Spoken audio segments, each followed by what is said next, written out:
மேஷராசி என்பர்கள் இந்த வீடியோ பார்த்துருந்தீங்க அப்படின்னா ஸ்கிப் பண்ணாமல் பாருங்கள். உங்களுடைய வாழ்க்கையில் ஒரு முக்கியமான காலகட்டம், கடவுள் உங்களுக்காக ஒரு இன்டிமேஷன் கொடுத்துருக்காங்க அப்படின்னு கூட நீங்கள் நினச்சிக்கலாம்.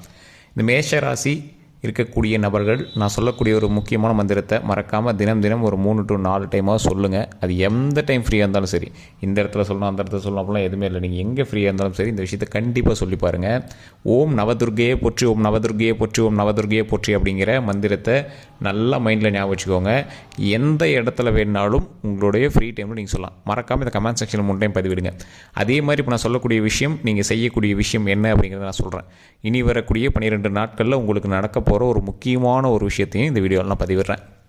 இந்த விஷயத்தை பற்றி எந்த ஒரு கருத்துக்களாக இருந்தாலும் மறக்காமல் நீங்கள் கமெண்ட் செக்ஷனில் பதிவிடலாம். அதே மாதிரி நிறைய பேர் தனிப்படையான ஜோதிடம் பார்க்கணும் அப்படின்னு ஆசைப்பட்டீங்க. கீழே நம்பர் கொடுத்துருக்கேன், டிஸ்கிரிப்ஷனில் நம்பர் இருக்குது. கீழே டச் பண்ணி பார்த்துட்டு அந்த நம்பருக்கு ஃபோன் பண்ணி கூட உங்களோட சந்தேகங்கள் எதுவாக இருந்தாலும் சரி நீங்கள் கேட்டுக்கலாம். அதே மாதிரி உங்களுடைய சந்தேகங்கள் வேறு எதுவாக இருந்தாலும் சார், இந்த மாதிரி திருமணம் சம்மந்தப்பட்டது, குழந்தை சம்மந்தப்பட்டது, வசியம் சம்மந்தப்பட்டது, இந்த மாதிரி எந்த விஷயமாக இருந்தாலும் சரி, அதற்கான நம்பரும் அதுதான். பிரபல ஜோதிடனுடைய நம்பர். நிறைய அரசியல் பிரமுகர்களும் அது மட்டும் இல்லாமல் ஆக்ட்ரஸ் வந்து ஜோதிடம் பார்க்கக்கூடிய ஒரு முக்கியமான நம்பர் அது. ஸோ உங்களுக்கு வேணும் அப்படின்னா நீங்கள் வந்து அதன் மூலமாக பேசி தெரிஞ்சுக்கோங்க. இப்போ இந்த மேசராசி என்பர்கள் இந்த வீடியோ பார்த்துட்ருக்கிறவங்க நல்லா நோட் பண்ணிக்கோங்க. இந்த நவதுர்க்கை அம்மனை நீங்கள் வந்து வணங்கணும் அப்படின்னு சொன்னதுக்கான காரணம், 9 வகையான தோற்றங்களில் 9 வகையான அவதாரங்களில் துர்க்கை அம்மன் வந்து காட்சி அளிக்கிறாங்க. இந்த அரசர்கள் வந்து ஒரு முக்கியமான ஒரு சூட்சமாக வச்சுட்டு போயிருந்தாங்க. என்ன அப்படின்னா, கோவிலை சுற்றி வரும்போது முக்கியமான பெரிய பெரிய தெய்வங்கள் சிலையை சின்ன வடிவங்களாக அமைச்சு கோவிலினுடைய கர்ப்பகிரகத்துக்கு பின்னாடி வந்து வச்சுருப்பாங்க. மோஸ்ட்லி மக்கள் வந்து என்ன பண்ணுவாங்க அப்படின்னா, பழங்காலத்தில் உள்ளே போனாங்க அப்படின்னா கருவறையிட்ட வணங்கிட்டு அப்படியே வந்துடுவாங்க. ஆனால் அரசர்களுக்கு மட்டும் தனியான வழிகள் இருக்கும். அந்த வழியாக போய் தான் சுற்றி வருவாங்க. அது சுற்றி வரும்போது சில முக்கியமான தெய்வங்களை வழிபட்டு வருவாங்க. முக்கியமாக போருக்கு போகும்போது ஏதோ ஒரு விஷயத்தை வந்து வென்று வரணும் அப்படிங்கும் போதெல்லாம் இந்த இறைவனை வந்து வணங்கிட்டு வருவாங்க. அதில் சுற்றி வரும்போது உயிர் பயத்திலிருந்து வெளியே வரத்துக்கும், நீண்ட ஆயுளை கொடுப்பதற்கும், எந்த ஒரு விஷயத்துலையும் வெற்றி கொள்வதற்கும், எல்லா விஷயத்துலையும் வெற்றியாக இருக்கிறதுக்கும் அந்த துர்க்கை அம்மன் வழிபாடை கண்டிப்பாக பண்ணுவாங்க. அதில் நவதுர்க்கை அப்படிங்கிறது 9 வகையான அவதாரங்கள் கொண்டது நவதுர்க்கை. இந்த நவதுர்க்கையை வணங்கும் போது எந்த பிரச்சனையும் வராமல் ஒரு ஆள் வந்து முன்னாடி வருவதற்கு அது மிகப்பெரிய உறுதுணையாக இருக்கும். தற்போதைய நிலைமையில் மேஷராசிக்காரர்கள் வணங்க வேண்டிய ஒரு முக்கியமான தெய்வம் துர்க்கை அம்மன். அதில் இந்த நவதுர்க்கை வழிபாடு பண்ணிங்க அப்படின்னா எந்த விதமான சகல தோஷங்களும் நீக்கக்கூடிய ஒரு முக்கியமான தெய்வமாக இந்த நவதுர்க்கை உங்களுக்கு வழிவகுப்பாள். 9 வகையான சக்தி உள்ளடக்கிய ஒரு தெய்வம் நவதுர்க்கை. நவ அப்படின்னா 9, உங்களுக்கு தெரிஞ்சிருக்கும் முன்னாடியே. இந்த நவதுர்க்கை அம்மன் வழிபடும் போது எந்த ஒரு விஷயமும் நீங்கள் வந்து எக்ஸ்ட்ரா பண்ணணும், செலவு பண்ணாலும் ஒன்றுமே கிடையாதுங்க. எந்த கோயிலுக்கு போனீங்க அப்படின்னாலும் சுற்றி வரும்போது துர்க்கை அம்மனை நீங்கள் கண்டிப்பாக பார்த்துருப்பீங்க. அந்த துர்க்கை அம்மன்கிட்ட 2 நெய் விளக்கு ஏற்றுங்க. 2 நெய் விளக்கு, ஒரு எலுமிச்சம்பழத்தை எடுத்து அந்த இடத்துல சகுப்பு தடவை வச்சுட்டு 2 நெய் விளக்கு அந்த இடத்துல சாமிக்கு நேராக நின்று கும்பிடாமல் ரைட் சைடு நின்று, சாமியோட ரைட் சைடு நின்று நீங்கள் வணங்குங்க. உங்களுடைய பிரச்சனைகள் எதுவாக இருந்தாலும் அந்த சாமிகிட்ட சொல்லி அதை சரி பண்ணுறதுக்கு சொல்லுங்கள். அதை பாசிட்டிவான வழியில் சொல்லணும். ஒரு எக்ஸாம்பிளுக்கு இப்போ உங்களுக்கு கடன் இருக்குது, அதை நீங்கள் எப்படி கேட்கணும் அப்படின்னா, எனக்கு வருமானத்தை கொடு, லாபத்தை கொடுன்னு கேட்கணும். அந்த கடனை அப்படின்னு நீங்கள் கேட்கக்கூடாது. எனக்கு வருமானத்தை கொடு, லாபத்தை கொடு, எனக்கு லாபத்தை கொடுத்து வருமானத்தை கொடுத்து முன்னேற்று, அந்த மாதிரி தான் நம்ம வந்து வழிபடணும். இதுதான் பாசிட்டிவ் வகையான இறை வழிபாட்டு முறை. இது இப்படி தான் ஆறா வந்து வேலை செய்யும். நிறைய பேருக்கு இது கும்பிட்றதே தெரியறதில்ல. கடவுள்கிட்ட போய் முதல்ல அழுகக்கூடாது, கடவுள்கிட்ட போய் அழுது வேண்டக்கூடாது. பிரச்சனையை சொல்லி வேண்டுறீங்க அப்படின்னா அது வேறு மாதிரி சொல்லக்கூடாது, பாசிட்டிவான விஷயத்தில் சொல்லணும். உங்களுக்கு என்ன தேவையோ அதை தான் கேட்கணும். இப்படி நடந்துச்சுன்னா அவங்க யாரும் கேட்கல. என்ன தேவையோ அதை மட்டும் சொல்லி வணங்கணும். இந்த மேஷராசிக்காரர்கள் சின்ன சின்ன விஷயங்களுக்கு குழம்பக்கூடிய ராசிகள். என்ன பண்ணுறது ஏது பண்ணுறதுனே தெரியாமல் குழம்பிட்டு இருக்கக்கூடிய ஒரு ராசிகள். ஸோ இந்த ராசிக்காரர்கள் எப்போவுமே வந்து நீங்கள் பண்ணக்கூடிய ஒரு முக்கியமான விஷயம் என்ன அப்படின்னா, இறை வழிபாடாக இருந்தாலும் சரி, இல்லை மற்ற எந்த வழிபாடாக இருந்தாலும் சரி, நீங்கள் ஒருத்தர் சொல்கிறதெல்லாம் பெருசாக மைண்ட்லேயே வச்சுக்க மாட்டீங்க. அவன் கிடக்கிறான்ப்பா அப்படின்ட்டு போயிட்டே இருப்பீங்க. முருகனுடைய மறு அவதாரம்னு சொல்லலாம் இந்த ராசி. முருகனுடைய மறு அவதாரமாக இருந்தாலும் இந்த ராசிக்கு சில சின்ன சின்ன தடங்கல்கள் வந்து தான் நிறைய விஷயங்கள் நடந்திருக்கும். திருமணத்துக்காக இருக்கட்டும், இல்லை குழந்தைகளுக்காக இருக்கட்டும், இல்லை ஏதாவது தொழில் தொடங்குறீங்க அப்படின்னா அதுக்காக இருக்கட்டும், எந்த ஒரு விஷயத்துக்குமே ஒரு சின்ன சின்ன விஷயத்தை வந்து நீங்கள் கண்டிப்பாக வந்து ஏதோ ஒரு விஷயத்தில் நீங்கள் அதை உணர்ந்திருப்பீங்க. ஆமாப்பா, ஒரு சின்ன சின்ன விஷயங்கள் தடை நடந்தால் அது நடந்திருக்கு அப்படிங்கிற மாதிரி நீங்கள் வந்து உணர்ந்திருப்பீங்க. அந்த மாதிரி விஷயங்கள் உங்களோட லைஃப்பில் ஏதாவது நடந்திருக்கு அப்படிங்கிற பட்சத்தில் நீங்கள் வந்து பண்ணக்கூடிய ஒரு முக்கியமான விஷயம் உங்களுடைய குலதெய்வ வழிபாடு. இந்த குலதெய்வ வழிபாடை நீங்கள் பண்ணிட்டு தான் இருக்கீங்க அப்படின்னு உங்களுக்கு தோணுச்சு அப்படின்னா அப்போ அதை நீங்கள் சரிவர பண்ணல அப்படின்னு அர்த்தம். குலதெய்வ இடத்துக்கு போனீங்க அப்படின்னா உங்களுடைய குறைகளை சொல்லி தீர்த்து உங்களுடைய ப்ராப்ளத்தை சால்வ் பண்ணிவிட்டு அந்த இடத்துல ஒரு சாப்பாடு செஞ்சு ஒரு 10 பேர் சேர்ந்து சாப்பிட்டு போங்க. இதுதான் ஒரு மிகப்பெரிய விஷயம். குலதெய்வத்து கோயிலில் போய் சாப்பிடணும், இல்லை சாப்பிட்டு வரணும். அதுதான் வந்து ரொம்ப நல்லது. ஏன் அதை சொல்கிறாங்க அப்படின்னா, குலதெய்வம் அப்படிங்கிறது உங்களுடைய முன்னோர்கள். எல்லா கோவில்லையும் கருப்பு சாமின்னு ஒன்று இருக்கும்.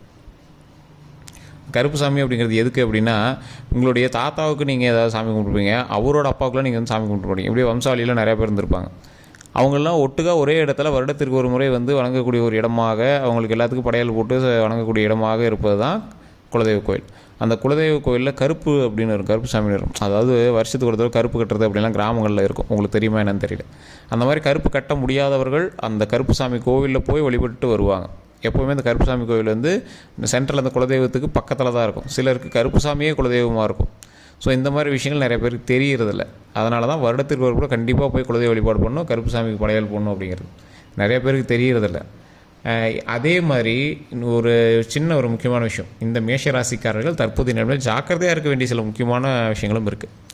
நீங்கள் நார்மலாக எப்பவும் போல் நடந்துக்கிற விஷயங்கள் எல்லாமே நடக்கும். உங்களுடைய தொழில்கள் ஒரு 70% பரவாயில்லையாக தான் இருக்கும். வண்டி வாகனங்களில் கவனம் தேவை. உடல் ரீதியான விஷயங்களில் ரொம்ப ரொம்ப கவனம் தேவை. இது வந்து நீங்கள் கவனமாக இருக்க வேண்டிய விஷயம். இன்னும் வேறவங்களோட பிரச்சனைக்கு நீங்கள் போய் இன்வால்வ் ஆகிறீங்கள, யாரோ ஒருத்தர் பிரச்சனை சார் கூப்பிட்டாங்க போய் என்னென்னு பார்க்கறதுக்கு போயிருந்தோம் அப்படிலாம் பேசுகிறீங்களே. ஸோ அந்த மாதிரி விஷயத்தில் கண்டிப்பாக நீங்கள் லாக் ஆவீங்க. அந்த மாதிரி விஷயத்தில் மற்றவங்களுக்காக போய் நிற்காதீங்க.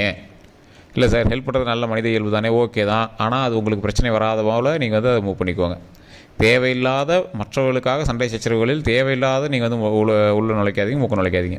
நீங்கள் ஏதாவது கட்ட பஞ்சாயத்துக்கு போகிறீங்க, வேறு யாருக்கோ ஒரு நீங்கள் பெரிய ஆள்னு உங்களை கூப்பிட்றாங்க, அந்த மாதிரி விஷயம் தற்போதைய நிலைமையில் உங்களுக்கு தேவையில்லை. நீங்கள் எப்போவுமே ஒரு சமூகம் சார்ந்த ஒரு விஷயத்தில் தான் நீங்கள் வந்து இருப்பீங்க. உங்களோட தொழிலாக இருக்கட்டும் இல்லை எதுவாக இருக்கட்டும், நீங்கள் வந்து சமூகம் சார்ந்த ஒரு சேவை தொழிலில் தான் நீங்கள் கண்டிப்பாக இருப்பீங்க. இந்த மேஷராசியை பொறுத்த வரைக்கும் ஏதோ ஒரு வகையில் மக்களுக்கு சேவை செய்யக்கூடிய ஒரு தொழில், அது நீங்கள் ப்ரைவேட்டாக பண்ணாங்கன்னா இல்லை கவர்மெண்ட்லேருந்து பண்ணாங்கன்னா ஏதோ ஒரு சேவை செய்யக்கூடிய தொழிலில் இருப்பீங்க. அந்த சேவை செய்யக்கூடிய தொழிலில் இருந்து நீங்கள் வரும்போது, அந்த சேவை செய்யக்கூடிய தொழில் எதுவாக இருந்தாலும் சரி, அந்த சேவை செய்யக்கூடிய தொழிலிருந்து நீங்கள் வரும்போது உங்களுடைய பேரை கெடுக்கிற மாதிரி சில விஷயங்கள் நடத்துறதுக்கான வாய்ப்புகள் இருக்குது. அந்த பேரை காப்பாற்றிக்கிறது தான் இப்போ உங்களுக்கு முக்கியமான ஒரு விஷயமாகவும் இருக்குது.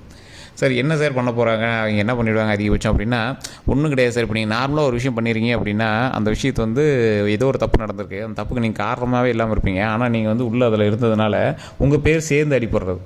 நீங்கள் அந்த தப்பு காரணமே இல்லை, அது உங்கள் மேலே தப்பு இல்லைன்னு உங்களுக்கும் தெரியும், உங்களுக்கு சுற்றி இருக்குன்னு தெரியும். ஆனால் தூரத்தில் இருக்கிற என்ன இருப்பான், அந்த விஷயத்தில் அவனு தான்ப்பா இருந்தான், அவனு தான் அந்த பிரச்சனையில் இருந்தான். யாரோ ஒருத்தர் வந்து சட்டத்துக்கு புறம்பாக யாரோ நடந்துக்கிறாங்க, அந்த ஆஃபீஸில் அவனு தான்ப்பா இருந்தான், அவனு தான் வாங்கியிருப்பான். ஸோ அந்த மாதிரி விஷயங்களில் ஏதோ ஒரு மாதிரி தேவையில்லாமல் கெட்ட பேர் வருது. ஸோ அந்த மாதிரி எந்த ஒரு சட்டத்திற்கு புறம்பான விஷயங்கள் நீங்கள் செய்யக்கூடாது அப்படிங்கிறத ஒரு முக்கியமான விஷயம். நீங்கள் சட்டத்துக்கு தகுந்த மாதிரி சில வேலைகள் தான் நீங்கள் வந்து பண்ணிட்டு இருப்பீங்க. அதாவது சட்டத்தோடு நீங்கள் வந்து இணைந்து இருக்கிற மாதிரி, ஒரு எக்ஸாம்பிள் சேவை மையம், இல்லை ஏதாவது ஒரு கவர்மெண்ட் சார்ந்த தொழில், இல்லை கவர்மெண்ட்டோட லிங்க் இருக்கக்கூடிய ஏதோ ஒரு தொழில், உங்களோட தொழிலுக்கு கவர்மெண்ட்டு கண்டிப்பாக ஏதாவது ஒரு சின்ன லிங்காவது இருக்கும். அந்த மாதிரி தொழில் தான் நீங்கள் வந்து பண்ணிட்டு இருப்பீங்க. அந்த அளவுக்கு இருக்கக்கூடிய இந்த மேஷராசிக்காரர்கள் மிகப்பெரிய யோகம் கொண்டவர்கள். நீங்கள் தற்போதைய நிலைமையில் உங்களுடைய பிரச்சனைகளிலிருந்து தப்பிக்கணும்னா நவதுர்க்கை அம்மன் வழிபடணும். உயிர் பயத்திலும் தப்பிக்கணும் அப்படின்னா நவதுர்க்கை அம்மனை வழிபடணும். இந்த நவதுர்க்கை அம்மனை தினந்தோறும் வழிபட்டால் ரொம்ப ரொம்ப நல்லது. ஓம் நவதுர்க்கையை போற்றி, ஓம் நவதுர்க்கையை போற்றி, ஓம் நவதுர்க்கையை போற்றி அப்படின்னு மறக்காமல் கமெண்ட் செக்ஷனில் 3 டைம் பதிவிட்டு, ஃப்ரீ டைமில் எப்போ நீங்கள் ஃப்ரீயாக இருக்கீங்களோ சார், உங்களோட வண்டியில் நீங்கள் போயிட்டுருக்கீங்க, இப்போ ஃப்ரீயாக இருக்கீங்க, அதை சொல்லி பாருங்கள். முக்கியமாக நீங்கள் உடல் ரீதியான விஷயங்களில் எந்த இதில் கரெக்டாக இருக்கணும் அப்படின்னா, உங்களோட உடம்பில் ஒரு ரத்தம் சம்மந்தப்பட்ட, அதாவது நரம்பு சம்மந்தப்பட்டது, குடல் சம்மந்தப்பட்டது, இந்த மாதிரி விஷயங்கள். குடல் சம்மந்தப்பட்டதுன்னா இது ஒரு பாம்பு போல் உங்களோட உடம்புல இருக்கக்கூடிய அத்தனை விஷயங்களையும் நீங்கள் வந்து ஜாக்கிரதையாக இருக்கணும். அதாவது நரம்பு சம்மந்தப்பட்டது, குடல் சம்மந்தப்பட்டது, இதில் கொஞ்சம் பார்த்து இருந்தீங்க அப்படின்னாவே போதுமானது. அதே மாதிரி இந்த சமயத்தில் உங்களுக்கு பல்வலிகள் வரதுக்கான அதிக வாய்ப்புகள் இருக்குது. இது இந்த மேஷராசிக்காரர்களுக்கு தற்போதைய நிலைமையில் இருக்கக்கூடிய ஒரு காலகட்டம். அப்படி இருக்குது அப்படின்னா மறக்காம கமெண்ட் செக்ஷனில் பதிவு விடுங்க. நீங்கள் தேவையில்லாத விஷயங்களுக்கு ஸ்ட்ரெஸ் ஆகக்கூடாது அப்படிங்கிறது ஒரு முக்கியமான விஷயம். அதே மாதிரி தூக்கமின்மை இந்த காலத்தில் உங்களுக்கு இருக்கிறது வாய்ப்புகள் இருக்குது. அதை கரெக்டாக தூங்குறது, வேலை செய்கிறதெல்லாம் கொஞ்சம் கரெக்டாக பார்த்துட்டு கரெக்டாக வச்சுக்கோங்க. அடிக்கடி முருகர் கோயிலுக்கு போயிட்டு வாங்க, அது உங்களுக்கு ரொம்ப இன்னும் பாசிட்டிவ் எனர்ஜி தர ஆரம்பிக்கும்.